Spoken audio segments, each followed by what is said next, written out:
Subscribe करें Geetanjali classic cuisine को, like करें, शेयर करें और बेल आइकन को प्रेस करें लेटेस्ट अपडेट के लिए। आज की रेसिपी है लच्छा ऑनियन सैलेड्स। इसे आप कबाब, बिरयानी, तंदूरी या फिर बारबेक्यू के साथ सर्व कर सकते हैं। नॉर्मल इसे दाल चावल के साथ भी सर्व कर सकते हैं या रोटी सब्जी के साथ। साथ ही आप इसे सर्व कर सकते हैं दाल फ्राई, दाल मखनी या फिर लच्छा पराठे के साथ। बहुत ही चटपटा और मज़ेदार सैलेड्स है। ये खाने के स्वाद को दोगुना कर देता है। तो फिर चलो बनाना शुरू करते हैं।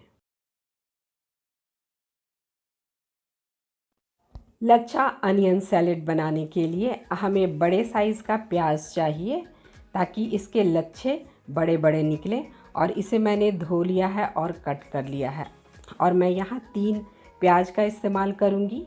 और पहले इसे पतले पतले स्लाइस में कट कर लेना है। तो इस तरह से पतले पतले स्लाइस में इसे कट कर लेंगे सारे प्याज को।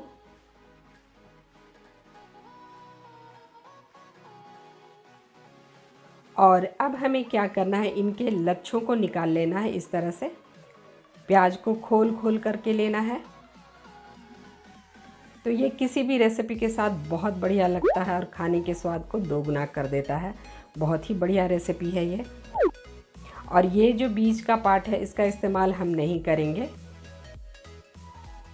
और इसे हम साइड में रख देंगे। दूसरी रेसिपी में आप इसका यूज़ कर सकते हैं। और अब लच्छों को मैं ट्रांसफ़र कर लूँगी एक बोल में।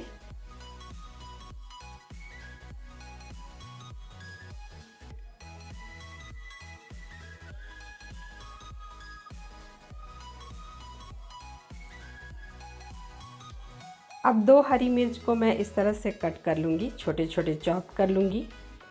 आप चाहें तो इसे स्लिट भी कर सकते हैं, लंबे आकार में कट कर सकते हैं। और इसके बीज वाले पार्ट को हम हटा देंगे। तो 2 की जगह और भी मिर्ची आप इस्तेमाल कर सकते हैं। अगर आपको स्पाइस लेवल ज़्यादा चाहिए तो आप ज़्यादा मिर्ची का इस्तेमाल कर सकते हैं। और अब हम डालेंगे आधा चम्मच कश्मीरी रेड चिली पाउडर, इससे कलर बढ़िया आता है।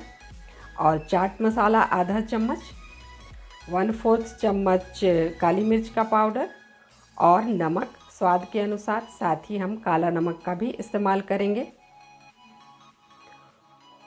और हरी मिर्च इसमें ऐड करें और 1 नींबू का रस, इससे इसमें काफ़ी चटपटा स्वाद आता है। और इन सबको आप अच्छे से मिक्स कर लें, हाथों से बढ़िया से कोट कर लें मसालों को। और रेड चिली पाउडर को भी इस पे बढ़िया से कोट कर लें। और अब मैं इसमें ऐड कर रही हूँ हरा धनिया। इससे बहुत अच्छा टेस्ट आता है। हरा धनिया इसमें ज़रूर डालें।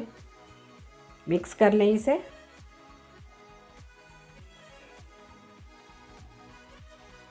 तो बस अनियन लच्छा सैलेड बनकर तैयार है। और अब इसे आप सर्व कर लें।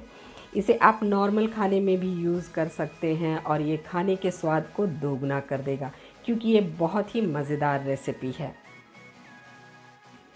एक बार बनाएंगे तो आप इसके दीवाने हो जाएंगे, आई एम श्योर। तो इस रेसिपी को ट्राई करके देखें और कमेंट सेक्शन में अपना कमेंट भी मेरे साथ ज़रूर शेयर करें। इस तरह की ढेरों मज़ेदार रेसिपी देखने के लिए सब्सक्राइब करें गीतांजलि क्लासिक कुजीन को, लाइक करें, शेयर करें अपने फ्रेंड्स और फैमिली के साथ। साथ ही बेल आइकन को ज़रूर प्रेस करें लेटेस्ट अपडेट के लिए। इसके साथ ही आप मुझे फेसबुक पे और इंस्टाग्राम पे भी फॉलो कर सकते हैं। तो मिलते हैं हमारे नेक्स्ट वीडियो पे। Till then, thanks for watching and bye bye.